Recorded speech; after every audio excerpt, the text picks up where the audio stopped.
Okay, welcome to Biotech Simplified, and it's April 2nd for those who are paying attention. So glad you're here. Today we're going to be talking about DAWs. We're going to be talking about questions that you have, comments that you have, and some different options. I get these questions all the time, and I'm answering them one-on-one, and I just thought, let's talk about a few of them and get it out front there and talk about what I like, what I don't like, what you like, what you don't like. There's not one option, there's a lot of options, and I have some different ones set up here. Everything from Audacity and Twisted Wave and Reaper and Studio One, and I just have a few of them set up here. So your top three choice. So let's get this out of the way. You have options. Okay. By the way, comments are really helpful just to know that you guys are hearing this at the stream. Let me check all my things. I see my audio, I think, appears to be loud enough. If not, let me know.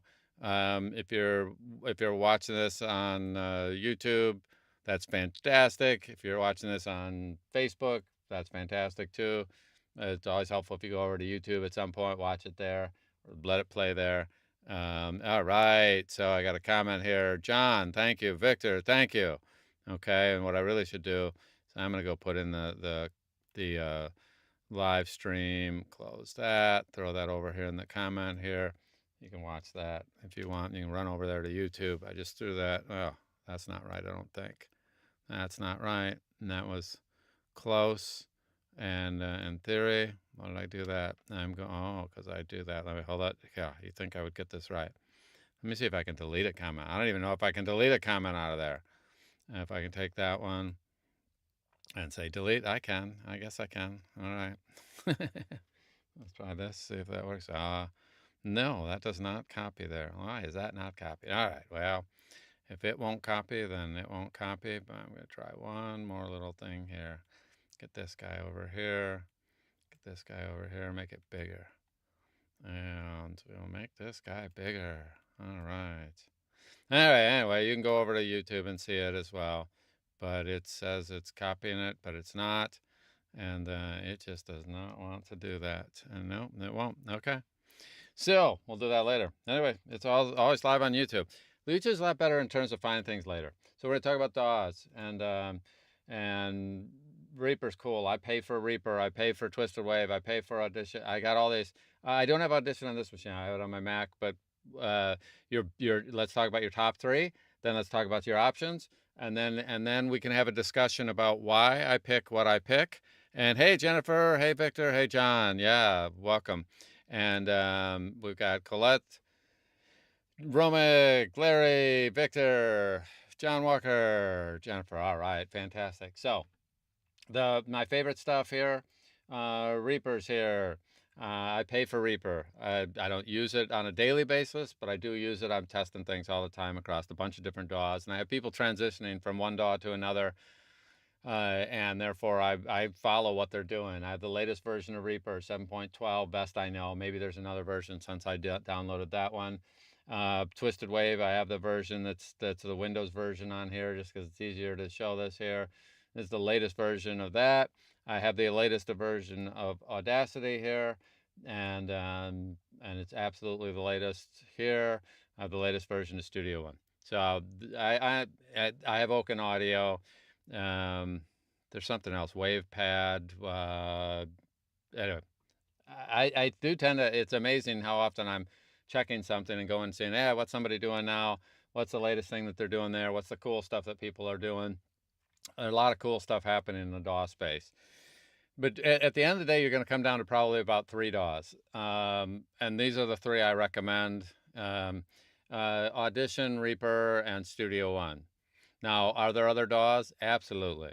Are there some things about them, downsides and pluses? Yeah, first off, there's no perfect, meaning that I have a couple features I like better in Reaper than in Studio One. I have a couple features in Audition that I like better than Studio One. I have a couple features in Audacity that I like better than Studio One. There is no one DAW. I mean, first off, they're all competing. They're all growing. They're all better now than they were 2 years ago. If I look at Audacity, for example, It's dramatically better now in some ways than it was, say, 3 to 5 years ago. I mean, they've just done a bunch of things. They've also done some things that make no sense to me, and I kind of shake my head and say, why did they go into their own direction?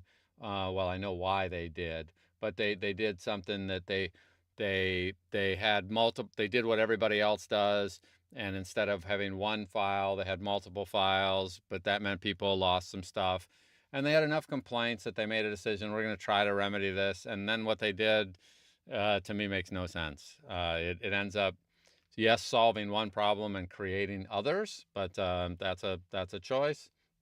Every DAW company is trying to rule the world, and some are moving in that direction, and some are less moving in that direction.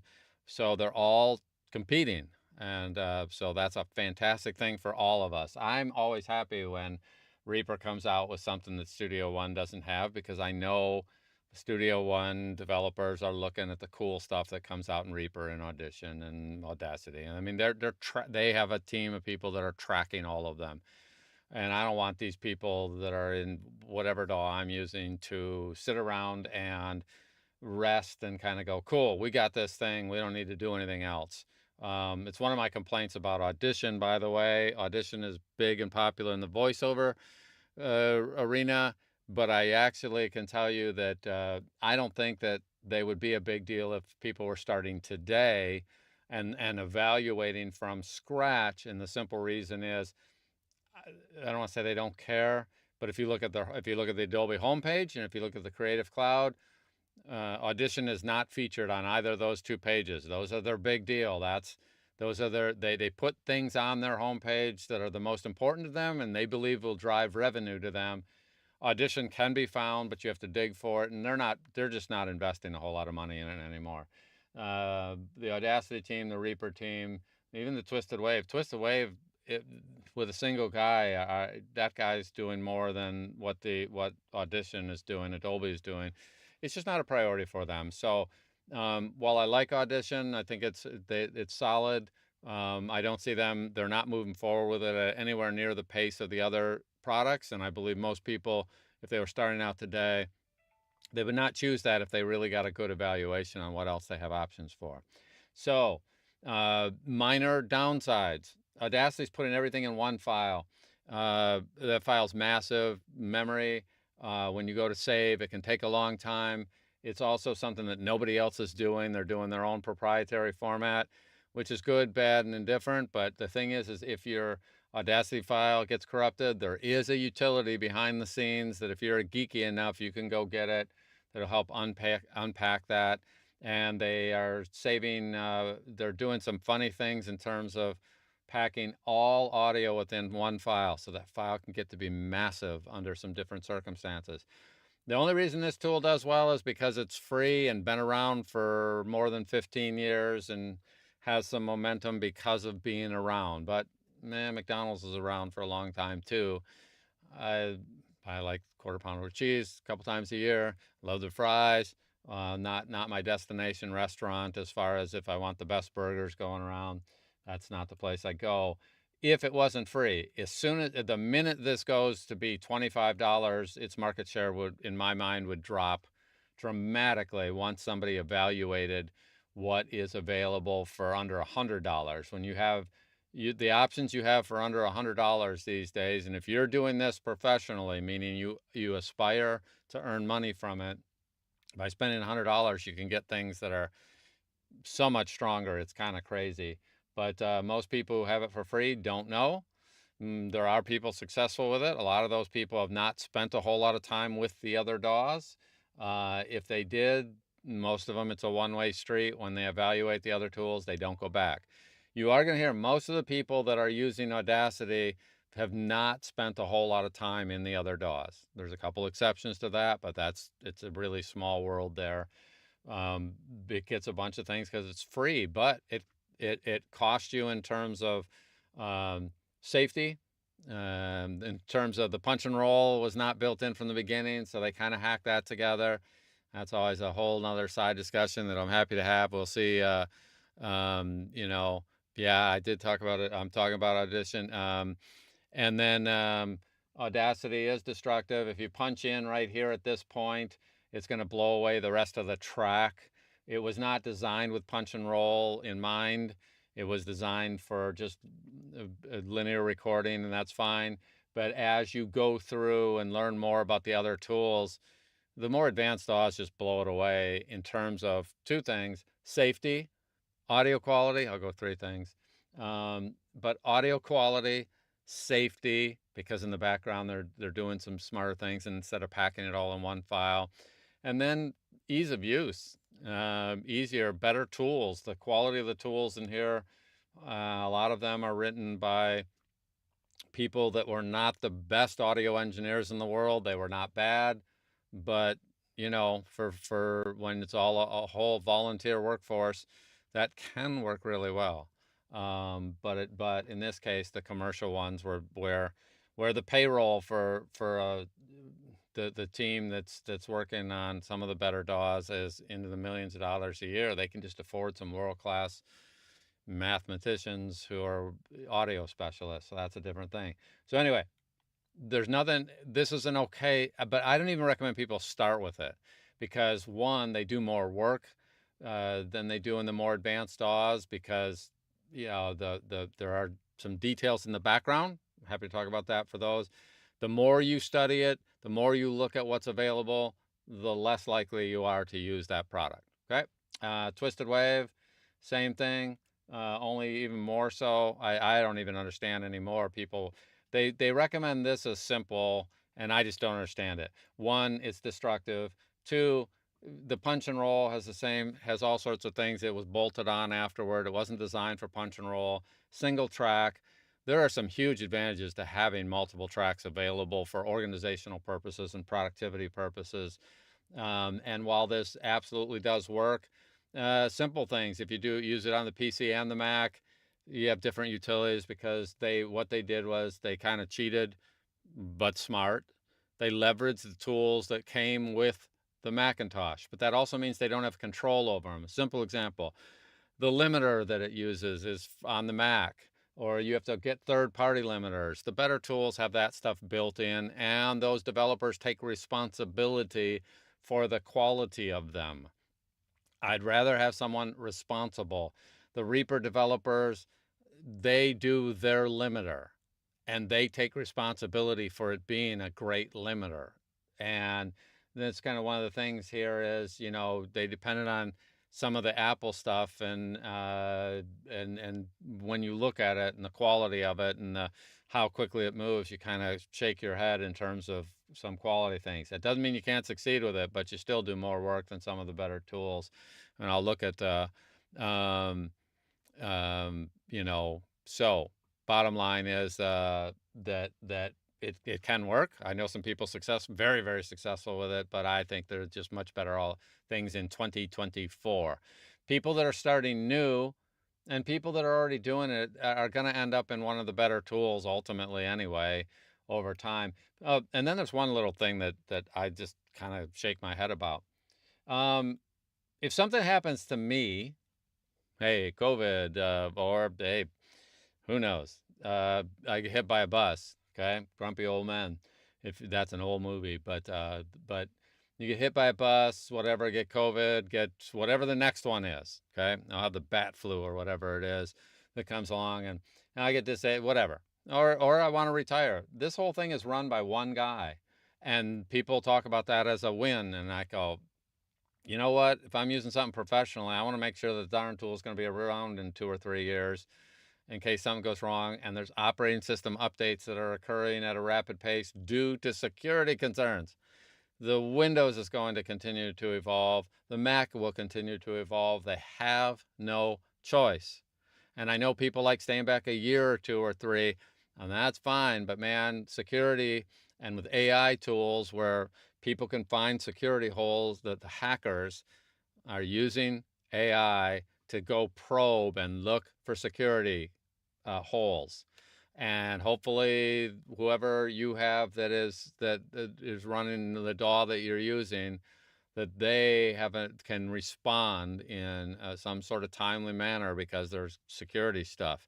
So I'm not going to base my whole business on the things that one guy who, if this gentleman ever gets COVID, if he ever decides to retire, he went to a subscription model because he wasn't earning enough money on this.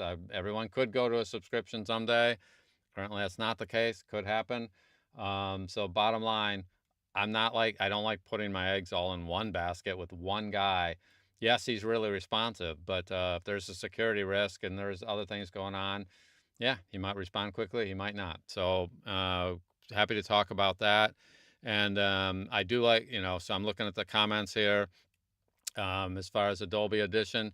None like I said, my biggest thing. I mean, if you ever go into a browser, just go run over. Let me pull up a page here, and I'll pull over a browser. And when you look at what they're doing, it's just kind of like, really, okay, interesting that that if you go to a home page of somebody's site, so we go to adobe.com, and we're sitting right there, and we look over this page real quick, and you scroll through the page. They've got a lot of spots to talk about different things that they're doing and what they're excited about, what's in the news, all this. They have what you can shop for right here.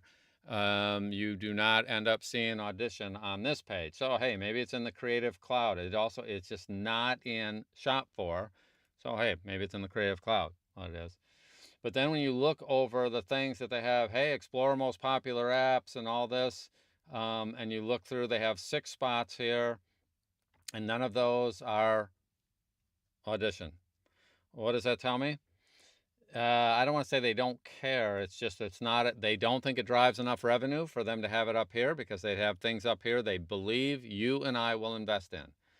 Plus, it's 100% subscription based, so you've got that going for it.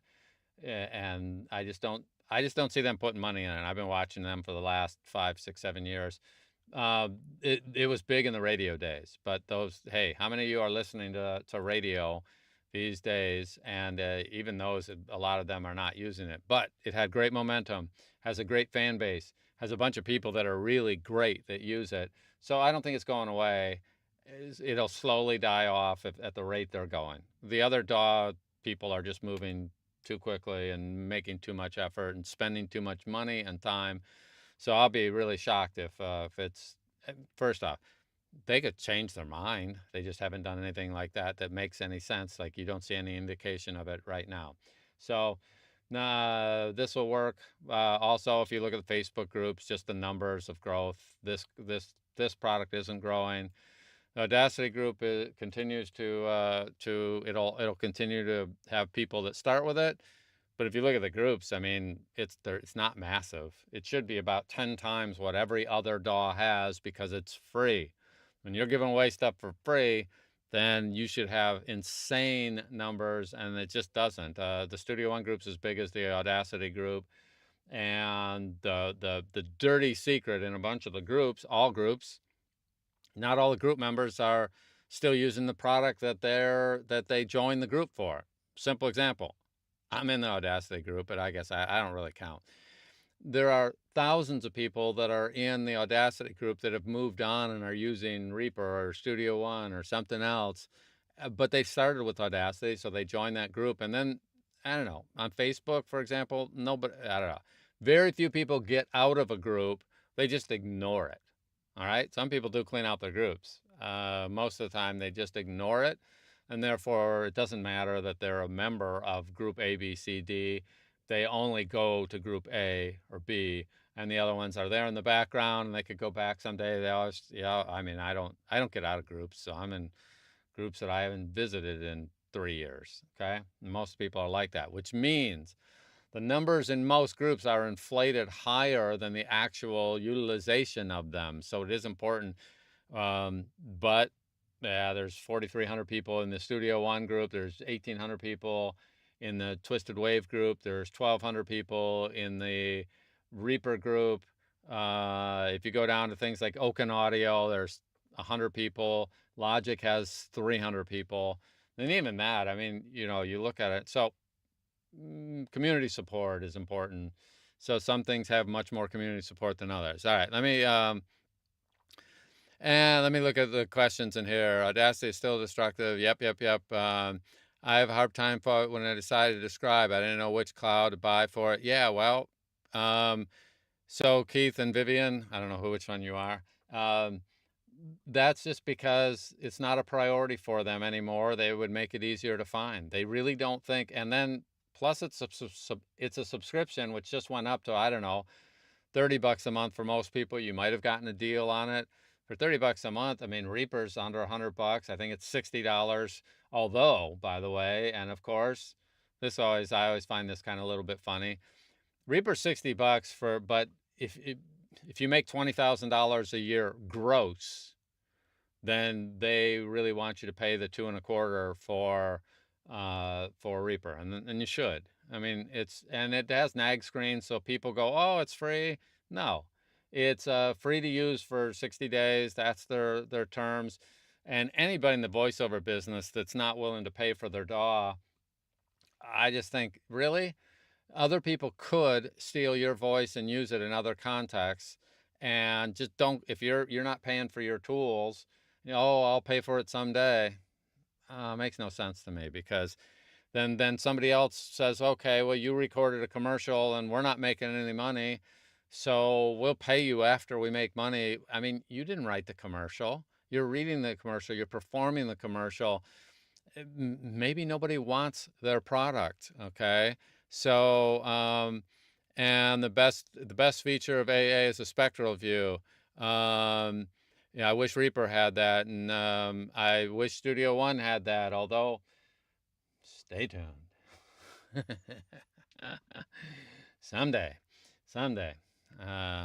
Anyway, I'll just leave it at that. And then I'm gonna check questions here. Next time the engineers at iStope suggested a feature, I'd like to be able to take a screenshot of just the waveform statistics dialog box. You actually can. First off, all right, I'll come back to that. Let me finish talking about DAWs, and Chris, remind me. If I,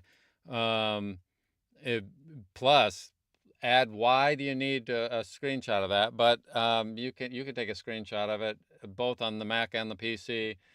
With doing my Mac, it's Command Shift 3 or 4. I get them mixed up. I just try one and the other. So somebody give me the keyboard.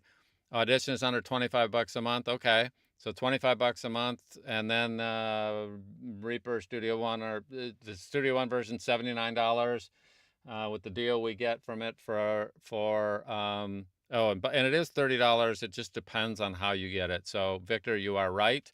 Or you might have gotten it for $25 a month. Last I checked, so somebody else can check for me while I'm doing this. If you're a brand new user, I think it's 29 or $30 a month for single apps. But you may have had a deal that's less, and then when you renew and after a year or whatever, then it'll be more, and that's fine. So Adobe Audition is no more updated and secure than the other apps. The updates and the security are actually as high or higher in the other apps, but it's cool that they're still updating it. But it is not any more secure, or it's certainly not up. And when they do updates, I don't know if you've paid attention the last couple of years, but their updates are minimal. They are not doing a lot of updating compared. If you compare the run rate of Studio One, and just take these two because I got them up on my screen. The pace of innovation and improvement in Reaper Studio One are like 5 times higher than what's happening in Audition. Okay, I mean, what part of it is just that Adobe is not giving them budget, and their dev team is very small. And even look at the tutorials from them. There's just not many of them. It's crazy. They don't put out a whole lot of that educational material.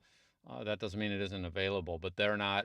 They don't have people on staff dedicated to putting out, say, a video twice a month, which they should, but they don't. So there's nothing wrong with that, Victor. I agree with you that they are. I mean, but in terms of continually updated and secure, not compared to the others. They're actually slow compared. But see, here's the weird thing.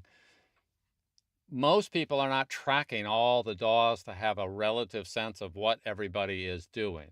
There's very few of us that do that, okay? I could probably count on one or two hands the number of people that actually spend a lot of time every month checking what people are doing and what the different DAWs are doing. It's just not, I mean, why? Why would you? If you've already settled on Audition, you are going to stick with it because that's what you know. Most of the time, that's the norm. That's what everybody does. It's the same with everything else. I have I have a car. I'm not keeping track of what is new in this year's model. I'm not planning on selling my car, so I don't really check it. You know, I'm happy with the vehicle I have, and so I don't track what. So I happen to have a Lexus SUV. Do I track what Honda and Ford are doing on their SUV compared to the one that I have? No, because I'm not in the market for one, and I don't even. There's just nothing compelling. I'm not doing it this year. It doesn't matter. I'm super happy with my vehicle, and so I don't even check. But I'm also not making money with those vehicles, and it doesn't make any difference to me. The tools that you make money with, yeah, then that's a different thing. Okay, so so I'll leave that at that. All right, and then you get down to these two, and these guys are doing. These are the two innovators in the business right now that are pushing the envelope, which is the Studio One team and the Reaper team are the two that just push. Okay, these guys are really working hard at this. If you look like, I don't know, when Reaper 7 came out, James, you can probably tell me on that. Um, and then um, but they've had 12 versions since that, and that's, I guarantee you, that has not been more than well, I think 7 is out 3 months. James, correct me on that. Throw how many months ago since version 7 came out. It's not very long, and they keep putting out little incremental versions that have fixes and get things done. I think this is, I want to say March 26th when this one came out. It was less than a month or two before since the last one. Studio One's the same thing. They're putting out something every couple months where there's a free upgrade for people that have the existing version, and that's because they're solving security issues, they're solving bugs, and they're adding features. It's the pace of innovation is crazy in terms of what's going on with these two. Okay, so at the end of the day, I think the choices are going to ultimately come down to the big winners in this thing will end up being Studio One and Reaper. I don't see anybody else putting in the effort to sustain things longer term. If someone's already using one of those tools, they may not switch, but they sometimes don't know what they're missing. They don't understand the safety features, little things like autosaves, little things like in the background, your audio is being saved in wave format for you automatically, so that if I take something and I go ahead and change its volume here and I save this file, I can come back to this a month, a week, 6 months, 2 years from now, and with a single click, go ahead and get it back to its original level, because behind the scenes, all the raw stuff is saved. They're saved in wave format. They're saved as individual little segments. So if something goes wrong, your liability is low. It's just crazy, the innovation level that occurs with the top end DAWs. And because they are template based, they are actually easier to use, because if you have your audiobook one set up and you do a test audiobook and you have it all set up the way you like it, which you could have 20 tracks, one track. It can look as simple as a twisted wave with a single track. Same with Reaper, same with Studio One. Both of them allow you even to do things like, if you don't like the colors, like some people don't like dark colors, so you would go in here and you'd go, oh, okay, well then I need to go, which one is it? I think it's, oh, it's all under light screen. I can change it all to very white, very dark, very in between, based on what I want. So some people like a light one. I prefer a dark one where my audio is, but does that matter? It's just the point being, these things have all these little details that you can set up, and once you have them set up the way you like them, okay, then you can set up your template and you don't have to think about it, and you can get 100% mastered audio on your first export without having to do anything. I'm going to go back to my default colors here and get my default. Oh, Blue Moon's fine. That'll be okay. All right. So point being, you can make them look the way you want. You can make them size the way you want. But in the background, you can go from recording this. If you have this stuff set up right, you're just going to simply record something, and here's my little thing that I'll record, and there it is, and it's on there. And if I do something and I do the punch and roll stuff, that would work as well. There's a bunch of punch and roll good stuff.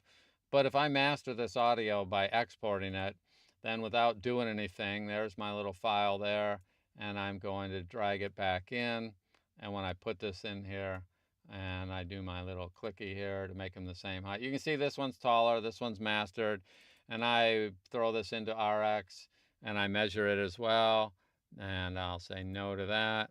Then the cool thing is that hit ACX specs without me trying, and if I had used a generic template rather than one that's designed custom for me, but I hit ACX specs.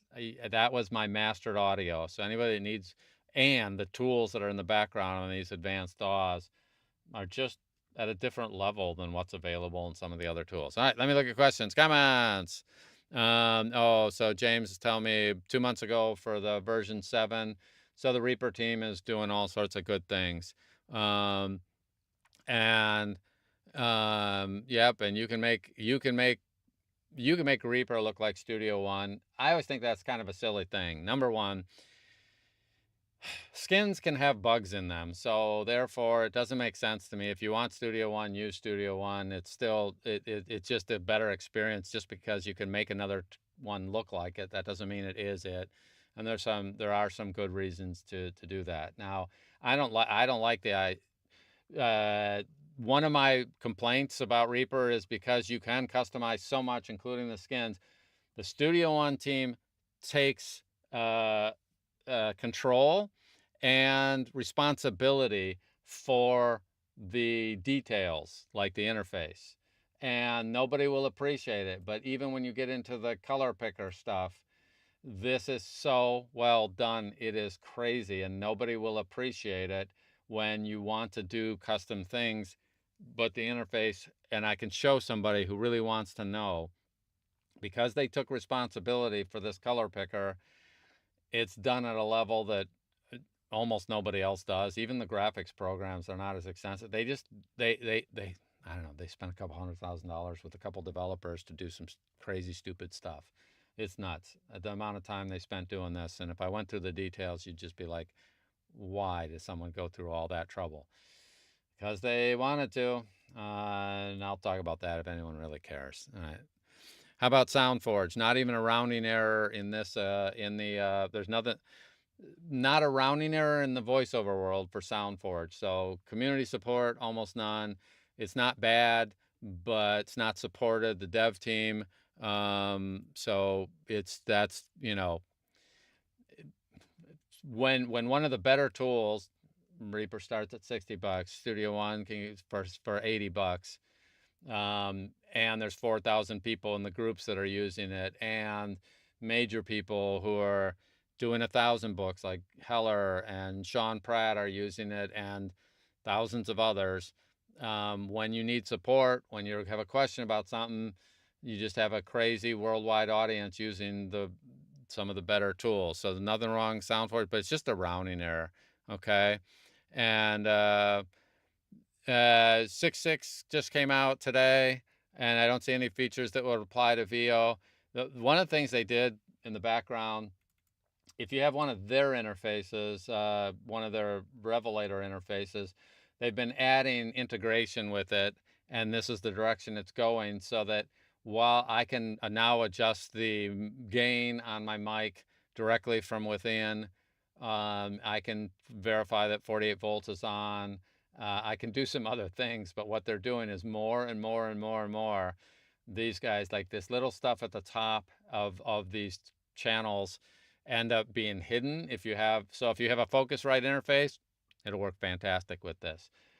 If you have one of the newer PreSonus interfaces, they're continuing to add DAW integration, where all the newer stuff you're going to be able to control right from within your DAW. The one thing they don't have yet that I'm going to see if we can get at some point is I can't control my headphones from here, like the headphone volume or the speaker volume directly from here, but I can control all the input stuff. And I just think it's just, we're not that far away from being able to control everything on the interface right from here. So yes, but I do agree, Chris, that they're not, this release, they had something musically. Here's the weird thing. The musicians, and this is true of Reaper, Studio One, Logic, the musicians are 50 to 100 times bigger audience than the voiceover crowd, the content creation crowd. We're just a small subset. One of the things I like seeing is that the developers understand that if they can capture an extra million of the people doing music, that really gives them more budget to invest in their overall R&D.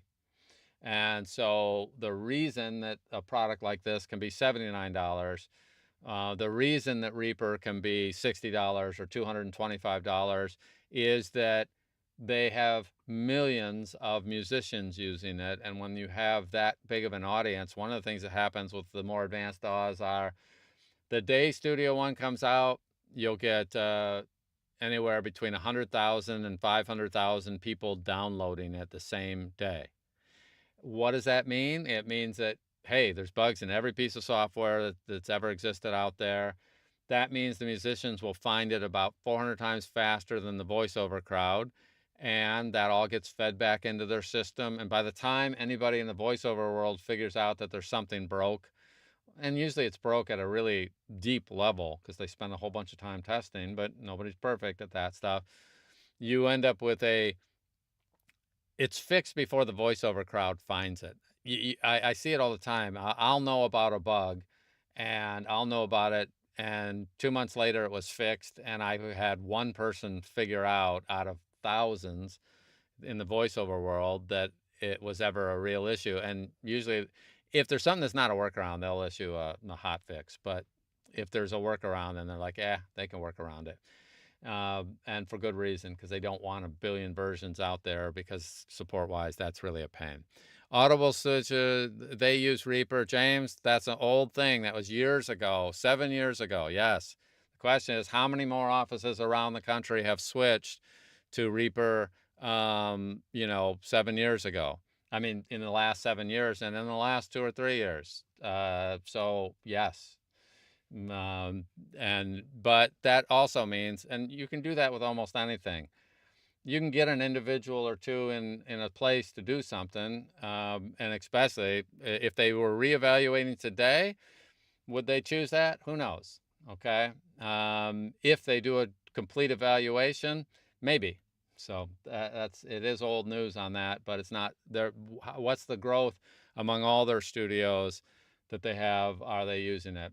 That's kind of the bigger deal. Okay, but it did happen, so give them credit for that. And so let's say Chris had asked another question earlier, and I didn't answer it.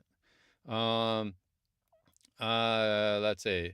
Take a screenshot of just the waveform statistics dialog box. Okay, so we're over here. I pull up the waveform stats. If I'm on a Windows machine, I press print screen, then now you can just do that, and now I just got a screenshot there. If I'm on my Mac, is it Command Shift 3 or Control Shift 3? I can't remember. So somebody who knows, somebody check that on the Mac. Is it Control Shift 3? I think it's Command Shift. I'll take a stand. Command Shift 3, Command Shift 4, and you can get that. On the PC, by the way, if you do Alt Print Screen, you are getting the active window. Okay, so if I went over, what would I have to pull up in order to see that? Oh, I can just pull up paint.net here. Let's see. So if I get this up here, let's see if I got the right one. Control V. Yep. Okay. What I just did was Alt Print Screen, and I just got that. And you can see I pasted it into something else just because I wanted to see, what was on my clipboard. Alt Print Screen on the PC, And then on the Mac, there is one as well. One gets you the whole screen, and the other you can draw out what you want. It's either command. Let's see if anyone put it in there. Did anybody put that? There's a thing called the snipping tool. Command. All right. Thank you, Larry. I can never remember. The funniest thing, I know it's either command or control, and I'll try one and go, crap, swear at myself, and do the other one. Okay. I'm going back and forth all the time. And a lot of times it's like I look at it and I go, yeah. I kind of remember what it, and if I grab my keyboard, my Mac keyboard, then I know when I'm looking at it. But if I'm not looking at it, if it's not right in front of me, then I get it mixed up. So cool. And so yes, there's a snipping tool in Windows, but if you really just want this, then Alt print screen gets it for you automatically. I'm just Alt print screen and you can't see it. Maybe you heard me do that, but I just did Alt print screen. Oh, let me get a different. So if I get, let me just spectral denoise. So I pull up spectral denoise. There's a window. Alt print screen. If I'm on my PC, I go over to the same application and I paste. I just did with a keyboard and there it is. So that's getting me that screen. And on the Mac, you can you can draw it right out and get it. So yep, that works. That works. Yeah, Larry, always looking it up. I by the way, there are three. So essentially there's something called mouse modifiers. Okay, so by default, let me see. I'm just going to minimize this. Cancel that. Minimize this in case I want it again. By default, if I do a drag, for example, so I take this little snippet here and I drag it, by default, that's considered a move. Okay, and in one case, if I have ripple edit turned off, it leaves that space. I'm going to undo that. And if I have a feature turned on with a single click, then when I drag it down, it will close up that space. It's not going to have either. It depends on what I'm doing. So if I do a move, then obviously that's just a plain drag. I'm going to undo that. If I add a mouse modifier, which in this case is Alt or Option, depending on which platform I'm on, that's a drag copy. Okay, that's a drag copy by adding a mouse modifier. Now, there are three main keys that are used as mouse modifiers. Alt Option, Control Command, or Shift. And a lot of times I can't remember which one of them it is to modify the drag. And so what do? I guess, and if I'm wrong, I know it's one of the other ones. And so I just have that in the back of my mind that there are only three keys that are primarily used as mouse modifiers. And that just simply means once I start the drag and I drag across this, there I got one behavior. If I held down the Alt key or the Option key before I let go of the drag, I just made a copy. And that's a common thing across both of them. You can modify the behavior of the mouse with those three keys, and every app supports those three. Okay, so let me see if I can scroll back through these and see what's going there. Make sure they're any good. All right. So conclusion. I see the growth in the next year or two. I've always talked about the big three. The big three are Studio One, Reaper, and Audition. I think this next year we'll get down to the big two. That Audition will continue to bleed market share for some different reasons, but mostly because they're just not investing and spending as much time and energy in it. That doesn't mean it'll go away. It's got an installed base that goes back 20 years and more because people use Cool Edit, and they just don't realize how much more productive some of the other tools are. They also don't necessarily know some of the details about the tools behind the scenes. So they'll go, oh, limiter's a limiter. Yeah, pizza's pizza. There are details when you drill down on all the different products about how their compressors work, how many option compressors, how many different compressors, what are the details about how they work. Even EQ, something that looks as simple as an EQ, there's just a huge difference between the EQs behind the scenes that nobody appreciates, and things like whether you can do a dynamic EQ or a regular EQ. And the math behind these things, there's some art to it. There's some science and there's some art, and they all get to make decisions as to how they're going to manage this stuff. And because of that, you end up with tools that appear the same but are actually quite different in terms of their results and their quality. And it costs them a lot of money to build these tools and keep up with the tech and the state of the art. Um, these guys have rebuilt it from scratch 3 times because over the years there are better and better ways to do it and make it all work, and no one really cares about it. And we use such a small percentage of this stuff. What I really care about at the end are 2 things. I can do great punch and roll. I have some safety in the background so that I end up with auto saves occurring, that if I look at something, by the way, I think I had this one open. There's during the session that we're working here. I had a file open, and because I've messed around with it and made some minor changes while I'm showing you, it just created 4 auto saves in case I totally muck something up. Then I can go back to it without having to think about it. It's not in my face. Most people wouldn't even know it's there.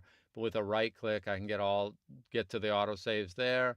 And then if I were looking at the file itself, I could get to them all. There's another place here where I can get these ones. These are the autosaves from today that I can get to. I mean, I'm not being a good person and saving this stuff. So even though I'm not a good person, the software has got my back and saying, hey, you're being a bozo about it. So what am I going to do? Every 5 minutes, I'm going to save an autosave for you, because you clearly, talking about me, are not paying attention to what's going on and these things. And then if you compare the punch and roll, the tools that we do, they're at a different level. Yeah, Adobe never really cared. So for when we go back to the audition thing, Adobe did not go back and do a good job with their punch and roll. They just added it because there was peer pressure, and actually because some developer, Travis, did a killer plugin that doesn't work as well with the latest ones, and has some pros and cons.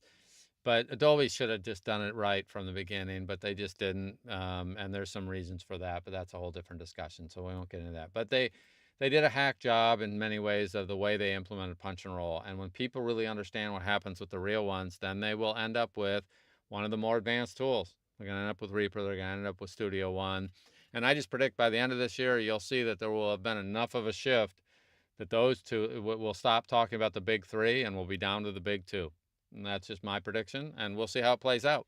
I've been watching this market for 10 years, and when Studio One started, it was way behind. The Reaper group was bigger. The Audition group was always bigger. The Audacity group was bigger. Twisted Wave was bigger at that time, and I don't see it gaining a whole lot of market share anymore. It'll keep going with the people that it has. It just, if people compare, they'll end up with one of the other tools. All right, let's see if what else? S1 plugins are a lot prettier than Reaper plugins, James says. Yeah. Uh, More importantly, they are consistent among themselves, and therefore, when you learn some about one, and they take responsibility for the interface instead of letting somebody skin it. And can you skin it? Of course you can on Reaper, but the Studio One people take responsibility for the interface, and even stupid little things that they don't realize.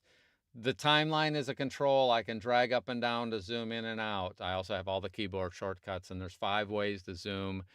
So, but they are doing little things that visually it's easy to zoom in and out. They are responsible.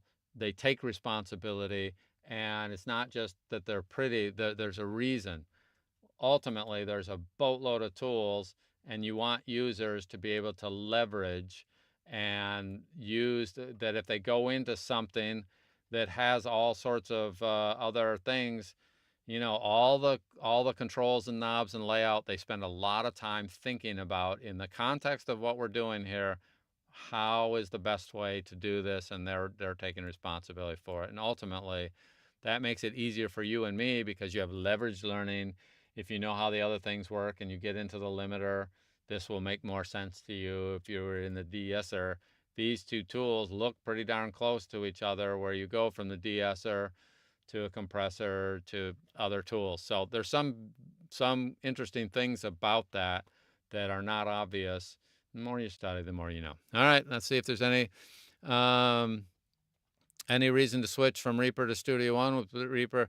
Well, Larry, I think so, but I can say if first off, Reaper's a good product. Studio One's easier to use. Studio One looks better. Studio One allows people sooner to be focused on their output compared to first off, a new user. If someone like you that's been using Reaper for 7 years, it does a great job. It has great quality. It has a great set of people that are using it already. I don't, for most people, it's just easier to keep doing whatever you've been doing, unless you know nothing about it. And then if you know nothing about it, Studio One's easier for a whole bunch of things. But you already have processes that are down, so why go through the brain damage of switching? If somebody's new, then that's a different thing. It's a little bit embarrassing if somebody will compare the two. Studio One wins 80-90% of the time with the new user. Okay. As somebody older that's been doing it, you're not going to get a whole lot of juice because one, at that point, you better be working on your performance. You already know everything you need to know about operating your DAW, and the Reaper team does a really good job with the quality of their utilities. From an audio perspective, they do a really good job. I like the compressors better in Studio One because they both deal with musicians, so that they're into quality of output. They're not just hacking it together, finding the cheapest way to do it. They're doing a good job with it. Some of the tools in Studio One both look better, but behind the scenes, they just have bigger budgets. These guys do $100 million a year in hardware. They're now owned by Fender. They have budget. And because they have budget, they have $1 million development teams, and then they have other little stupid things that no one's going to pay attention to. If you look at the number of videos that come out every week, Studio One has 2 people on staff that are responsible now to put out a video a week, a training video. And so stupid little things like somebody just put out a whole video on snapping. Okay, do you really care? Collaboration things.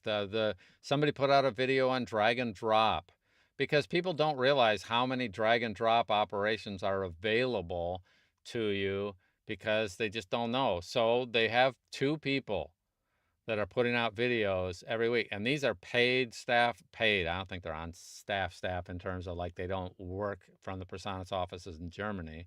They are one's in Germany, one's here in the States.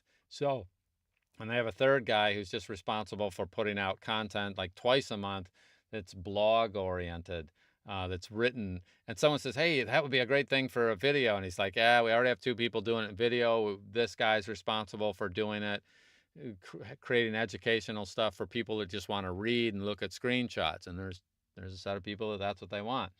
So you get a bunch of different details like that. These people have budget, and budget helps. The tech support team, for example, I mean, it continues to grow, and it's worldwide, and it's crazy. So yeah, I don't think for you, Larry, I probably wouldn't. Depends on what you do. Depends on if you're growing and doing some other things, but I doubt I would change. Somebody new, 90% of the time they'll end up with Studio One if they compare. Okay, now I have to compare. I always love if they go look at Reaper first, and then they do Studio One second. I'll get them every time. Okay, but you already know this stuff. All right, let me see that. And then you hit the wrong key and end up with a cursing it out. Oh yeah, well, by the way, Larry, if you make mistakes, then I probably can do you times 10. I've made more mistakes. Luckily, Undo is our friend, and then there are autosaves and safety valves that are available to us. But yeah, we all make mistakes. We all hit the wrong keys. That's just part of it. Undo is a big deal, and I'm not in terms of a controller. I don't do that. James does. Some people do, but man, if you have a great mouse, I should talk about great mice sometimes on this. Then life is really easier. But we'll all make mistakes. It's just, I'll bet you're a good driver. I don't know you personally, but I'll bet you're a good driver. Well, I'm a decent driver, but a couple times in my life I've had minor accidents. Okay. One time it was absolutely not my fault, but it doesn't matter. I could have done something different and probably avoided it. I was in my 30s. Somebody stopped right in front of me, I think an insurance claim type thing, on the freeway here in LA. I literally was in my 30s, so I've got 25 years since my last major accident. Um, but you know what? I've backed into something, put a dent in something over the years. If you drive enough, you'll have an accident. If you cook enough, you'll burn something. It's kind of life. If you work with enough audio, man, the number of mistakes I've made are crazy. Um, Now, the big question is, how recoverable is it? And is it easy to find the way to recover? And that's the bigger deal. I have AAA. If I run over a nail, hey, they tow my car home. Or they put on the spare if I have a spare, which I do, but not all the new cars don't have spares, but whatever. Point being, I have AAA. So if something goes wrong with the car, I'm not happy about it, but I have something in place to deal with that. So do you. So that's really the cool thing. The better DAWs have better recoverability, the ability to go back. Look, we just did all this stuff. And if I went ahead and I said restore version and I go back, and I haven't saved this thing, but now I just went back and I can go back, and if I've made a change, it'll keep the last one. I can go back to prior versions if I got myself all tangled up around myself. Okay? So that's if I went back to an earlier one, there's before I had done all the messing around with dragging things around to different tracks. That was just my original recording and export and get a fully mastered file. So I can go back and forth, and I still can go forward. If I go, oh, this was not the right one, I can go in here and I can go back and I can get the one that is at the right time, the latest one. These are all sitting there in the background. Okay, so that's really, ultimately, who cares? I'm going to make some mistakes. I'll make more mistakes than you. Okay, and a great mouse with programmable buttons, but yeah, it's like playing the piano while I'm talking into my mic. Certainly, if someone's a newer narrator though, and they're not into tech, and they don't play piano, I mean, I played drums and I've sang and that at the same time. I can do that stuff, but I really want 98% of my people who are not, they're not a musician. Um, then they definitely can play piano, and they can, while they're talking in their mic, they can do something with their other hand. I do leave my hand. I have to admit, almost it's 95% of the time, my left hand is on my home row key on my keyboard because I touch type at a very high level. I'd be a great secretary because I touch type fast enough to almost real time, almost, not quite, but I've just practiced it when I was younger, and I'm pretty good at touch typing. So I just leave my left hand on the keys there on the home row, and then because of that, I have some keyboard shortcuts that I can hit without having to look down at it. Now, I played drums, played some guitar, played some piano. I'm pretty good at that stuff. I'd still rather people be focused on their performance than learning to multitask most of this stuff, because saving 2 seconds here or there is not, it is good. It can be cumulative. It does depend on the actual operation. I'm all into that, man. I want shortcuts for everything, but not at the cost of burning bandwidth for people that don't do that on a regular basis for enough things. Some people don't do well talking on their phone and driving. There's reasons they get into accidents. It's slow. It just depends on what your background is. So there are some people that'll get away with it and do really well. For most of us, yeah, focus on your performance, get the tools that allow you to focus on your performance, and move on from there. All right. Dun, dun, dun. I'm Reaper. I feel like I just do the basics there. Isn't that what we want? Simple, clean audio without a lot of plugins and whistles? Carry on. In all the DAWs, you want the least amount that you have to do. And if you have to do something, you want it to be somewhat intuitive. And intuitive is an overblown word. You want whatever leveraged learning you can have. Now, if you, my wife does all the 8,000 video voiceovers, 70 audiobooks. If she's going to some publishers, she's going to end up with 100% raw audio. She doesn't need the plugins. But for her voiceover clients, it turns out that, hey, if they order a voiceover, if they're a new client for her, she will also go ahead and add in a track, and it's already sitting there hidden for her.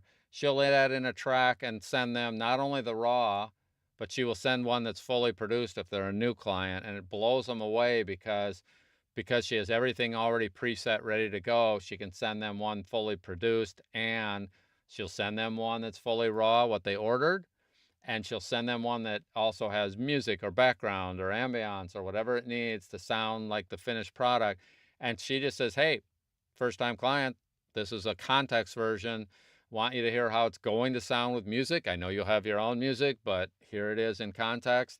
And they get to hear how a voice is going to sound with other stuff going on, the right stuff, whatever, how the context of how it will be used. And because everything's set up in advance, she can do it with, she's not technical. She hates the tech stuff. So she can crank something out. Now, here's the weird thing that happens. She'll get about a third of those people to come back next time they order and say, hey, I like the way you did that last time. Can we just order directly from you, the music and the production? And since it only took her a few minutes to do the extra work, when they order in the future, hey, she's a drug dealer, she wants to get them hooked on using her, because not only does she crank out the voice in a very short period of time, she can give them something fully produced because she's got the templates in place to do it. So you can add value. It depends on what you're doing. If you're going to all publishers, you don't need that stuff. But then what's most important is, how is the punch and roll? How easy is it to use? When you do make a mistake, how easy is it to recover from it? So, there's those details. You need it to be easy. You need it to look good. It doesn't hurt if it looks good. We have simple rules. We always deliver a yellow track to our client. That's not because it's pretty or anything. It's just because Dumbo Me started that about 8 years ago. And if we deliver them a second version later, we will have, with 2 clicks, duplicated that track and do any of our fixes here on this one. And we have our original that's muted, and then we'll have the one we send to them. And we have systems for managing everything. If they want revisions, we have every version that we've ever sent them available to us. We don't have it available. If they want it, we can have them both. And over the years, we found it to be very helpful the more you do. Same with deliverables to ACX, same to deliverables to publishers. When you have the tools set up and have systems, it all gets a lot easier. But simple, clean audio with a lot of plugins. It depends on what you're doing, who you're doing it for. And if you want to earn the most, then you have the ability. If you want your auditions to be first off, if I'm going to put out an audition, we put out 100% of those fully produced. We want them to be impressed with us. So every audition we do is fully produced, and we very often will send them a context version. They ask for a raw file, we give them a raw file, and then we also give them an optional file, and we label it optional, fully produced. They don't have to listen to it. Only if they like your voice will they go through and listen to the optional version. But here's the dirty secret. From us to go from an audition to a fully produced one is an export. If we add music, yes, we will take an extra 30 seconds after we find the right music to go ahead and make sure that the levels are right on it. So that might take, let's say it takes 2 minutes, but that 2 minutes has paid us back tens of thousands. It's embarrassing how much money that has paid us back. Okay. So, and if I'm going to go for audio, let's pretend all I'm doing is going to publishers, and I want to put in auditions for different things quickly, then people need to, especially if they're new in the business, they need to be putting out auditions, and those auditions should be fully produced, which means, hey, behind the scenes, I got all my stuff sitting there, and I just export and I get fully produced. So we do want plugins and bells and whistles I want to impress people. And when you have the right tools and the stuff in place, you get to impress people, and you earn more money, and you win more business. Okay, so there are some competitive advantage. So that's what's going on there. And Bob, I will talk to them about that. Dun dun dun dun dun dun dun dun. Yeah. So currently that's all in loofs, as that's part of the problem there. But they could do it. I just got to talk to them. Okay. Appreciate that suggestion. Although really, the funniest thing is, if your template is set up right, that shouldn't be an issue anyway. My wife doesn't. She'll measure it and cross-check it to make sure it's right, but she doesn't. Once you have the tool set up, mm, I don't want to say you don't need it, but you don't need it. It's kind of like anyway. It's crazy how much we do and get that right without ever having to think about it. So, all right, that's it for today. That went way longer than I was expecting to. So, if you have another question, if you have a comment, something, I should go over mice and input devices and that kind of thing some point. If you have a question, comment, be sure to subscribe. Be sure to like this. Check out the Heller Baarns Ask Us Anything show. Pass this on to your friends. Now, hey, you can do super chats. I forgot, I don't even mention it. That's brand new for us. You actually, if you like this enough, you can support the channel and you can send $5, $10, $20. You can do super chats now while this is going on. I know you really want to do that. Send me some money. Yeah, right on. But you can send coffee money or nothing. Okay, I'm gonna do it with you or without you. That's gonna happen with you or without you doing the super chats. But it is something available for those that want to do it. And if you're the first 10 to do it, I'll just make sure you get something for doing it. Okay. So I hope you have a fantastic day. And as always, if you have a question, find me on the groups. And I look forward to seeing you on the wires. Have a great day. Bye-bye.